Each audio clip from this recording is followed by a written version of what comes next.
I think that's a very good phrase to use, maternal welfare state, and also not just welfareism. It's also about, as I've said, that money given to female goes back to the society. So, Barka, from here on 14, if we see Nitish Kumar losing, Tejasvi winning, the silver lining of that entire thing would be that Rozgar will be in the center stage, which is the most burning issue of this day, our times.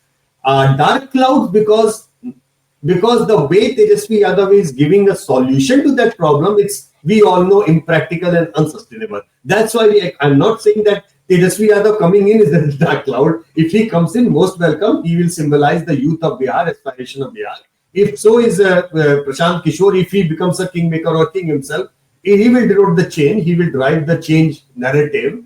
But the unsustainability of the Rozgar, the way you have to tackle the Rozgar issue, that makes me a bit jittery as far as Tejasvi is concerned. But Rozgar thing will be in the center stage. Every politician will have to tackle that.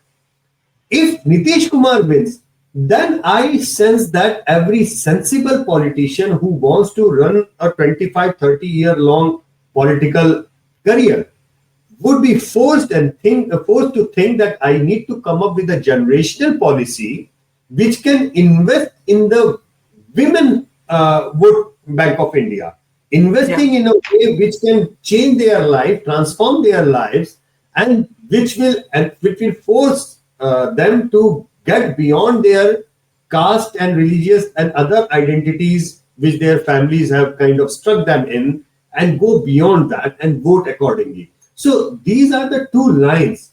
I don't have any problem even if Tejasvi wins, most welcome, or Prashant Kishore wins. The problem would be only in what implementation or what solution that he is applying for Rozgar. Rozgar comes center stage, Indian politics is bound to change. Female comes center stage, Indian politics is bound to change. Regardless of what happens on 14, Barkha, the politics of Bihar and politics of India is never going to be the same again. We are going to talk this 10 years down the line, me and you, that we discussed it the other day after the Bihar voting was over. Yeah. And looking at not a female welfare state anymore. We are going to look at 10 years down the lane as a female leadership state.